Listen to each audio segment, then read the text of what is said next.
What is going on, everybody? My name is Conor. Welcome to the week of Hero or Zero. Happy Hero or Zero Day. Happy 2 days after Christmas Day. Yeah, happy 1 day after St. Stephen's Day.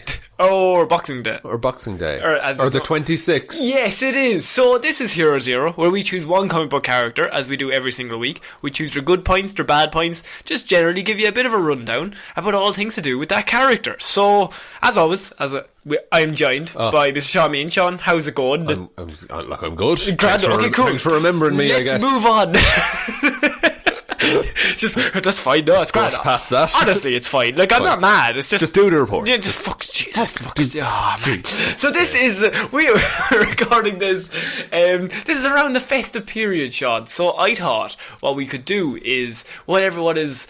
Oh, they're full up. They're full up with all the chocolate. They're nestled all snug in their beds. Oh, nestled all snug in their beds, and they've got their little hats on. They're carrying around little candles. And they're all old men for some reason. For some reason, they're all called Scrooge. But what I have is a very special bat-based Hero or Zero, because I thought... No, you're not doing... No, hang on. Because there's no better way to celebrate the Christmas holidays. Yes. Than Batwoman. Batwoman? Batwoman. Oh my god. She has her own DC show now on... on the Qua. On the CW, but I thought what we could do is we could go into our comic book origins, because that show has only just started, or it's like 5 or 6 episodes in, or it's cancelled, who knows at this point, but I thought we could go into our comic book origins. So what many people don't know is that Katy Kane, the original Batwoman, was actually created in 1956. Right. Yes. Okay, so golden age? Silver. I don't actually know. One of the ages. One of the ages. Certainly in an age. Yes. 27. So she was in 1956. She was created by Ed Hamilton and Bob Kane's ghostwriter, Sheldon Moldoff. Yes, Bob Kane didn't do his own work, did he not? I'm shocked. I, for one, cannot believe it. So, yes, Bob Kane's ghostwriter, Sheldon Moldoff and Ed Hamilton created Batwoman. Now, why was she created in the first place? Because, there's a Batman. There is a Batman. So why would you have a Batwoman? Well, you'd have a Batwoman for one specific reason. That would be to fight off the idea that Batman is gay. True story. What? So there's Frederick Wertham. Right. He created a book called Seduction of the Innocent that basically was implying that comic books... That's a sinister title. Yes, that comic books were turning people gay, like children gay, because Batman and Robin were clearly gay, which is where that whole thing comes from. Okay. Right? And so he basically said Batman's gay. And to be fair, I've read Caped Crusade. I think the book is called The Caped Crusade, and the author of that book talks about this, and he goes through the whole history of Batman, and he's just like, they did not help themselves in any way, because this guy, it took one person to be like, Batman's gay, and everyone was just on it, and it was the 50s, so everyone was like, fuck. Okay, he can't be gay, right? Yeah. Because that's awful in the 50s, Jesus. Here in the 50s. You might as well call them Hitler, like, this was terrible to say about comic books, right? Yeah. And then in the comic book, he showed Batman and Robin waking up in bed together and going, oh, what a tough night, huh? Stop and cry. Right, okay. And they're sleeping in the same bed, but it's this young kid and a grown man and a 30-year-old man and a 40 room mansion that they could have slept in any other bed separately. That's true. It's not like there's only one bed apartments. No, there's a lot of beds. So that happened, and he released this book to be like, Batman's gay, that they're turning kids gay, this is awful. And Batman sales actually took massive hits at this time, right? Yeah. Because parents were like, you're not allowed to read that. You're not allowed to read that anymore. And so their way of counteracting that was to create a Batwoman who would be in a relationship with Batman. Okay. Because he couldn't be gay if he has a wife or a girlfriend. That's true. Well, they're not going to give him a wife, are they? No. They gave him a girlfriend called Katy Kane. Okay. And so she was created to basically just... she was rich. And you'll never guess, she actually grew up in the circus... And she was a trained acrobat. Great acrobat. And they just basically amalgamated both origins. And then that's her origin. It's her origin, grand. And then her family were gunned down on a trapeze. They were wearing pearls. Pearl circus. They were covered in pearls. So her parents died, and she was very rich, from a very rich family. Oh, and so a well-to-do lady. A well-to-do lady, and so she decided to start stopping crime, and her and Batman got into a relationship. So she doesn't have any like tragic backstory then. Not overly now, to be honest with you, but nice change of pace. Nice, but she basically was created as a foil to be like, look, can't, and then their sales actually went back up, so Jesus. It was fine. The 50s were a weird time. 50s were a very strange time. So what happened then in 1964 was that one of the crises happened. Okay. And she disappeared. So like they just got rid of her. As in, to stop putting her in comics, or there was like the characters were like, where did Kathy go? No, like they just stopped. Like in every crisis, there's always like some sort of time jump, or they can just do an exodus of characters that they create. Right. So she was brought in to do this. Then once her job. And then once that died down, there was a crisis on whatever, and they wrote out several characters, and she was one of the characters that was written out. I get you. And so she never appeared again. So how actually her look came about in the new version was, and also she was gotten rid of because they had Batgirl at this point. Right. So they had no need for Batwoman. Yeah. Because they had Batgirl. Because originally it was Batwoman was going to be Batman's wife, and Batgirl was going to be Robin's wife. Right, okay. And then they just got rid of her because they were like, we can't have two women. Two women? No. We've two men. I can't have two women. So then, for a long time, there was no mention of Cathy Kane or Batwoman or anything like that until 12 years ago. Like now? 12 years ago from now. Okay. Yeah, so her first appearance was in 52 Weeks, which was in 2007, as far as I know. Right. And the Kate Kane version of Batman was created by Jeff Johns, Grant Morrison, Greg Rucka, Mark Waid, and Ken Lashley. Her first appearance came in 52 Weeks, number 7, while her first costumed appearance as Batwoman came in number 11, which was also her first cover appearance. Now, her costume. Have you seen the Batwoman costume? I've seen the one for the CW show, but not the actual... Yeah, so the CW show is fairly accurate. Okay. It's red and it's black. Yeah, it looks cool. Yeah, it looks very cool. So according to Alex Ross in Rough Justice, Paul Dini asked him to design a darker version of Barbara Gordon for the animation once. Okay? He wanted Alex to design an evil Barbara who cured her paralysis from Ra's al Ghul's resurrection pool, but then turned twisted. Cool. Okay? Good storyline. Good storyline. So, however, the plot was never used in any animation series, but instead became the design of the modern version of Batwoman. So that's very cool. The design that he drew was just red hair, because Batwoman does have red hair. Yeah. It was Barbara's red hair on a black suit with red outlining, because normally she has the black suit, the yellow. And he just gave her a red outline because she was the evil version. Red is evil, exactly. We all know this. And so they used that design to create the new Kate. That's cool. Yeah. I like that. So one interesting other thing about Batwoman is that she doesn't actually have an origin story, despite her popularity. She's just around. She has no official origin storybook. Okay. So like there was never one book designed just to tell her origin. It was told over a series of flashbacks. Right, okay, but there's no one book that I could just go to and get it all. Like, there's no year one. No. Unlike many other popular heroes, her origin is actually explored in another comic, using flashbacks and memories or dreams, introduced in the 52 series and later explored in Detectives Comics. Okay. So, Kate Kane. Both she and her father were members of the US Army, and at an early age, while she believed her father to be on deployment, she was abducted by a group of men. Oh no. Right? When their mother takes her and her twin sister Beth out to celebrate their birthday, that was when they were abducted.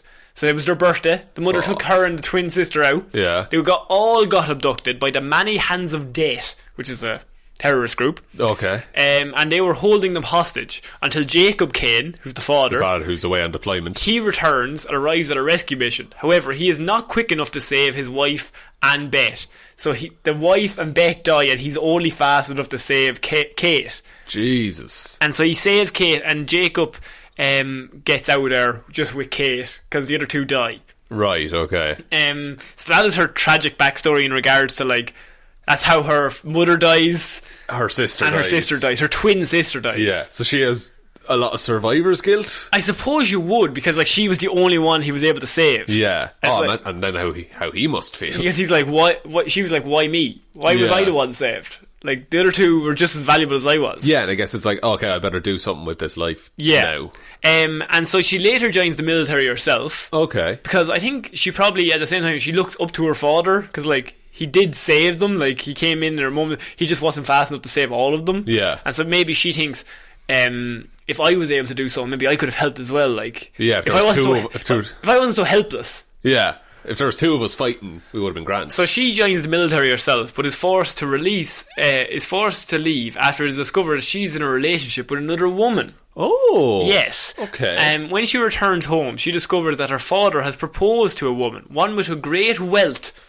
Okay. She informs her father of what happened to her, and he praises her for her actions. Okay. See, Good now, dad. Good dad. This is why this is. It's only 12 years ago, but it's That's completely different to how that would have been handled. absolutely Batman's gay. Bring in Batwoman. That kind of thing. And now to have Batwoman being, I think that's why they did it. Yeah. Just like why she got so famous so quickly was she was the first like openly gay like DC straight up. She's just a lesbian. Like, Yeah. it's not like, oh, she likes men out. No, she's just gay. Yeah. That's just the way it is. That's who she is. That's who she is, and they never shy away from it once, because as I just said, it was created. It might be 2006. Right. Was her creation 2007, 2006. So it's actually very cool that they were just like straight from the get go. We're not changing this. No, that's That's just we're who setting she this is. in stone like, right it's now. just here, right? Yeah. Because a lot of comic books would have done that for the publicity, and then later on go, oh no, well, she's also bisexual, so she Yeah. likes boys as well. So then she gets with Dick Grayson. Like, that would be normally how it They works. all get with Dick Grayson. Eventually. Soon after, she is pulled over for speeding by a young Renee Montoya.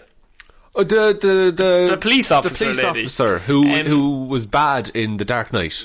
Yes, but Renee Montoya is famous mostly from the animated series For being a good cop. She's Bullock's partner, and she's also been The Question, which is You a told me superhero. about this. Yes. So she gets pulled over by Renee Montoya, which leads to the two of them starting a relationship in the comic books. That's a power couple. That's a serious power couple. You got Renee Montoya and Batwoman, same team. You're not committing any crimes tonight, No, lads. this relationship doesn't last long, however, as Oh. Kate chastises for Renee for not being open about her sexuality. So it's like a Okay. really like topical comic book, really, Yeah. at the time. Soon thereafter, Kate also encounters Batman for the first time as he comes to her rescue. Later, Kate decides on a vigilante role for herself, but is soon after confronted by her father, who, although unable to convince her to choose a different path, is successful in convincing her for the need for more training. So, Oh, this dad is yeah. like... So he tries to convince her at first, like, you need to stop. And she's like, no, I think I can do good. And he's like, okay, well, if you're going to do good, You better be fucking ready. you better go train, okay? Please go train. So as a relative newcomer to the DC continuity, Kate Kane has nonetheless made her mark. So she's only been around for, say, 13 years, max. Yeah. Which in comics is like no time at all. Absolutely no time. And New 52 came in halfway through that. Yeah. So, like, her New 52 run is actually probably more prevalent, but I've kind of just done a mixture of the two. But in regards to her, for who she is in, like, society now, you'd think she's been around a lot longer. She was around in 56. They went missing for 40 years, and now is back. As a completely different character. As a completely really. different character. So she's noted for a certain amount of inexperience in her first few appearances, but as the series progresses, she's also displayed some more admirable features, such as sacrificing herself for others. Kate's launch into the DC universe was given a certain amount of fanfare, as she was the company's first openly homosexual major character. Like, major, as in, like, she's the main character in this comic book series and she's gay. Yeah. Just accept it and move on. Yeah, there's no change in this. This is her character. Like, just because she's still a superhero, so it's fine. Yeah. Like, who cares? As she became integrated into the mainstream DC continuity, she has become even more established and is now a respected hero, including being a member of the Justice League of America at some stages. Oh, So, okay. In her debut, Catherine Kate Kane is a Gotham City socialite and the heiress of a very wealthy family. In regards to, like, her father married into money. Oh, right, okay. So and she's the last remaining child. So she gets that money. Since they are both in the same social scene, she is acquainted with Bruce Wayne. It has been revealed that Kay Kane was once in a romantic relationship with Renee Montoya, as we already said, the former officer of Gotham City's police department and current crime fighter known as The Question. Nice. Kate has assisted Montoya and the original Question on a mission to dismantle the criminal gang known as Intergang, which I feel like that's a terrible name for a gang. It's like in between two gangs. Exactly. It's not quite your leaving gang. And this is one of my favourite lines. On that mission, she also met Nightwing, who instantly became infatuated with her. Oh. Because what does he have a thing for? Redheads. Redheads. He loves the redheads. And she's a very bright redhead. So Little Dicky just rocked up. Little Dicky didn't just rock up. Little Dicky rocked up indeed. But didn't mean that one. Put that aside. Yeah. Put that thing away. Yeah. He even gave her very first Batarang on Christmas Eve. Oh, yeah, that's cute. Little Dicky He's got a crush on her. He's got a little bit of a crush on her. So because we went on this mission with the Question and Renee Montoya, she used this to basically like, I want to do my own superhero work, like, right? Because she loved it. And she was like, right. So that's when she told her father. He sent her training around the world, and she came back as Batwoman. I was like, I'm going to fuck shit up. Yeah, I'm ready now. During this, she was also stabbed. Fuck. So she's like tough as fuck. Like, she gets stabbed and she doesn't care. Like, yeah. She's like, I still want to do it. Because she's military trained as well. Yeah, so. She's army, so it's fine. So she uses this new Batwoman, I suppose, enigma? I was going to say, no, identity to basically like have her own corner of Gotham. And at the start, Bruce Wayne is very, as usual, might surprise you, but he doesn't trust her. Doesn't want to share. He's not a rich boy wants all his ties. He doesn't like sharing. So during the events of the final crisis, Batwoman fell prey to the global brainwashing of Darkseid and his gods. Batwoman actually became one of Darkseid's newest members of the female Furies, alongside Catwoman, Wonder Woman, and Giganta. Fuck. Yeah. So she has turned evil, and when Darkseid was eventually defeated, Batwoman reverted back to her normal self, and she vowed to never try and let brainwashing work on her again. So she's trained herself to like be stronger mentally stronger. Because I think Bruce has a thing. I think Bruce and Dick both have a thing that their willpower is so strong that it's very hard. Right, okay. They can't just be brainwashed or hypnotised. Yeah. So even after a Battle for the Cowl, which I've talked about a lot, after Battle for the Cowl, Batwoman is fighting in Gotham, helping Batman and hunting the Religion of Crime, who have a new leader who goes by the name of Alice. So Religion of Crime is like a terrorist group or whatever. Okay. And they're after Battle for the Cowl, which is the story where Bruce Wayne dies. Yes. Little Dicky takes over as Batman. Not happy about it. And he's Batman, and he's kind of just new on the job. And this new Religion of Crime group start up, and they're going around. And why this is so interesting is that we see both Batwoman and Kay Kane struggle with the aftermath of her last fight with the Religion of Crime. They were the ones who stabbed her during the Renee Montoya thing. But Batman is working on this case, and she comes to him and is like, I know this, and this. And he says, you clearly know more than me. You need to take the lead on this. Like, this isn't me. This is you. This is your case now.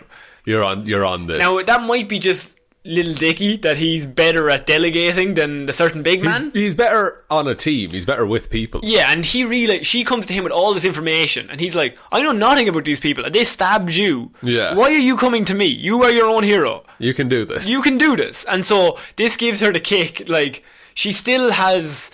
I suppose if you're Batwoman, you still always have the identity thing of, like, there's Batman, and he's way more mainstream in Gotham. Yeah. And you'll always have to live up to him. But everybody, like Nightwing and Robin, all have that as well. Every hero in Gotham, I think. And so when she comes to him and is like, I have all this information, this is for you. And he's just like, why are you giving it to me? Like, do it yourself. You have all the information. Like, you just said you have all the information. You're one of the best fighters we have. Go. I can't. I will add nothing. and that's really cool, because I think she needed that in the comic books. I find that is like a major moment where she's like, oh yeah, I'm my own hero. I can decide what jobs to take on. I can decide how to move forward. In terms of powers and abilities, Kay Kane has no meta-human abilities. Okay. However, she's extremely proficient in both armed and unarmed combat as a result of her obviously basic training in military. Yeah. And years of undocumented special operative training with members of the British Special Air Service. She is extremely physically fit and was a senior elite in gymnastics at West Point. So that's how they kept some of her the acrobatics and everything. Circus thing. That she was just a very good acrobat, or gymnast. Gymnast. I was going to say gymnastic. That's not it. Gymnast. Her military training and lifestyle has instilled a deep sense of discipline and leadership that is reflective in her actions as Batwoman. So she's also a good leader. Right, yeah. Because she would have been, like, from the bottom, a recruit. And she worked her way up to the special services. Yeah. So you'd have to be fairly good at your job to get that high. Absolutely, but you also know, like, every part of that. Like, you know being the bottom of the ladder and the top of the ladder. And that's why when she was kicked out, like, it was a major thing. Because, like, she got kicked out for being gay rather than anything she did wrong. Yeah. Like, she did nothing wrong. They just told her that that's... also, I think it's, like, that's not allowed, at all. So... It was a dishonourable discharge, but, like, not for her. Like, yeah. She didn't do anything wrong. They just kind of got rid of her. Yeah. So not fair. As a result of her militaristic lifestyle and upbringing, Kate has an extremely high tolerance for pain. She has been repeatedly stabbed and continued to fight off attackers multiple times. Fucking hell. Yes. She's just, like... fucking stubborn. Like, I'm not going down. So, yeah, she's just mind over matter. Because she just wants to solve crime. Like, she has Bruce Wayne's, like, endeavour. Like, just, she needs to stop it. Because her mother and her sister died because of crime. So, there's that trauma is there. Yeah, so when she was abducted by followers of the crime Bible and stabbed in the heart, she went so far as to pull out the blade and incapacitate her attackers while bleeding to death. She was stabbed in the heart? Yes. What the fuck? And just kept going. How is she still alive? It's comic books. But at the same time, there has to be a little bit of a leeway. It is comic books. But that is very cool. That she's that much willpower. That's like digging the bullet out of your arm and throwing it so hard at the other guy's head. Like, that's that level of cool. Yeah. Kate has also developed an uncanny ability for aerial combat. She frequently jumps between and fights on top of moving vehicles and is accustomed to battle while in free fall. While she is not as adept at Dick Grayson at acrobatic combat, she is certainly experienced in this area. Okay, so she's not Nightwing level, because you said Nightwing is like the best Nightwing acrobat. And Catwoman are the best acrobats in all DC. So if you are even in the ballpark of them, you're doing fairly well. Amazing. Yeah, you're still probably better than Olympic level. Yes. Batwoman has shown detailed knowledge of human anatomy in her dealing with criminals. She saw her own heart. Yeah, she's familiar with the human body's pressure points and anatomical weak spots. On top of dressing her own wounds, Kate has displayed basic medical care to those around her. She has even shown extensive knowledge of cellular biology and organic chemistry, once citing that if both she and the villain Alice were indeed twin sisters, that their blood cells would be Monozygotic? Yeah. Yes. I can't believe I got that. Kate has also shown extensive chemical knowledge, specifically the nature of cyanogen chloride. Cyanogen chloride. That's the one. And its breakdown into cyanide when introduced into the bloodstream. So she's smart as hell. Incredibly intelligent. Right, in regards to that. So this is why, like, she's really cool, because she's all of Batman's good points. And none of his can't play on a team. She does have a little bit of, like, fuck ye lads, I'll do it myself. Right. But at the same time, I think she's much more willing to listen than he is. Where Batman is more stubborn. Stubborn as fuck. Yeah. And, like, if Dick Grayson's like, don't do it, she probably will still do it, but she'll consider his point. Whereas if he says that to Batman, he's just like, no. Batman's like, I'm definitely I've already done it. Yeah, that would be it. Due to her father's position within the military, Kate has access to an extensive arsenal of both lethal and non-lethal weapons. Most frequently used are her own stylized collapsible batarangs, frequently used to incapacitate her opponents. Cool. She also carries a grapple gun for quick ascent and a gas gun for ranged attacks. Her utility belt also conceals tear gas grenades, lockpicks, a gas mask, termite grenades, collapsible batons, and a smartphone capable of long-range communication, data storage, and computer hacking. Fuck. Yes. That's a big belt. It's a very big belt. A lot of little pouches in that belt. And actually what's really cool is that her costume is treated with a liquid shear thickening compound, making it both stab resistant and small arms bulletproof. Okay, well she gets stabbed a lot. Yeah, through the heart, while retaining its flexibility. Okay. So she's as flexible, but she's bulletproof and stab proof. That's good. Yes. That's useful. It would be useful. The cape is a carbon nanotube composite, making it proportionally stronger than steel. It is also weighted at both ends for both defensive and offensive purposes. So you can swing the end of it and whack it on the head. Yes. Class. Her cowl protects from blunt force trauma and is lined with a red wig, which further conceals Kate's identity while serving as misdirection to her opponents. Ah, okay. Yes. So if they're looking for... Look for the woman with long red hair. She doesn't have long red hair. So you have it. And I think Little Dicky thinks she does have long red hair. He's going to be disappointed when he finds out. Exactly. And she uses her high-speed bat cycle for transport. And my last bit of trivia about Batwoman, who is an amazing character, and I think everyone should go read any Batwoman comic books that you can find. Yeah. She actually briefly became the lead of Detective Comics for a short bit. So after the events of Final Crisis, and even after the events of Battle for the Cowl, in which it is assumed that Bruce Wayne is no longer alive, and Dick Grayson becomes Batman, Batwoman was given the lead for issues 854 through 863 of the hit comic book series Detective Comics, which is Batman's main comic. That's where he started. Yeah. Like. Leading the investigation into the religion of crime, she and Batman compare notes on the case, and that is when Dick says, this is your case, and when he says that, she takes over Detective Comics for the next 8 issues until she solves that crime. That's really cool. Yeah, so she is... You're following her viewpoint. So she has become the lead of Detective Comics as Batwoman. And that's such a good way of like passing the torch as well. Yeah. It's like the character literally decides, no, you're the main character. You're the main character. You know more than me. You should take this. Yeah. And like she does it for that. Then she solves that crime, and then Dick Grayson takes back over. That's so cool. Yeah, and there's my little bit of trivia about Batwoman. I knew nothing about Batwoman. Yeah. But she seems like a very cool character, very interesting. And for a new character, like, there's been so much she's done. And her impact on society in terms of comic books, like as the first openly gay DC character, like, that is massive. And like the fact that, when you think about it, not only did they let a woman be on the front of Detective Comics at leader, steady on now. It's an openly gay character who also is a woman leading the Detective comic book, which is the biggest comic book I would say in DC other than the Superman comic books. Yeah. Like that's unreal. That is massive, and I think that is really cool, and it's really good. Like, yeah, it's a good precedent to set. Like, yeah, like she should be the lead if she knows the most about that thing. Write the story around her. Exactly. Yeah, the reader should always follow. Like, they should be with the character that's going to entertain them the most. Yeah. And if someone knows what they're doing, it's generally more entertaining. Yeah. And so that is my Batwoman report. She has her own series. I don't know if it's getting good reviews.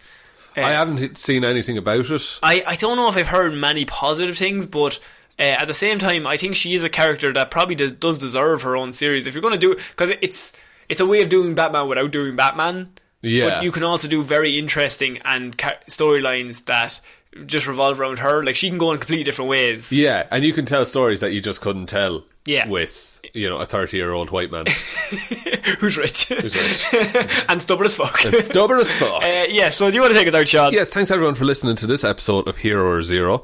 We'll be back on Monday with an episode of Movie Mondays, Wednesday with Weird News Wednesdays, and next Friday with another episode of Hero or Zero. And if you missed our Q&A on Monday, go give it a listen. Go give it a it includes one moment that means a lot to me. Oh, yeah. Is it the intro? Yeah. Oh, good. It's when you're speaking. Yes. It's when I introduce myself. So we thank you to all the patrons who support us over on Patreon. That's patreon.com/Here's for Hire podcast if you want to support the show in any way. But the best way you can support the show is by telling one human being that we exist. Yes. You can follow us. Follow us on all the social medias. Facebook, Here's for Hire podcast. Instagram, Here's for Hire podcast. Twitter, @Heroes4HirePod. The 4 is the number 4. And you can email us, here'sforhire_outlook.com. Good stuff. That's about it, I think. That's about it. And leave a like and review on iTunes if you want. Yeah, that'd be nice. That'd be nice. Thanks, guys. See ya. I've been Conor. I've been Shaun, mate. I'll see you next week, guys. Bye. Bye.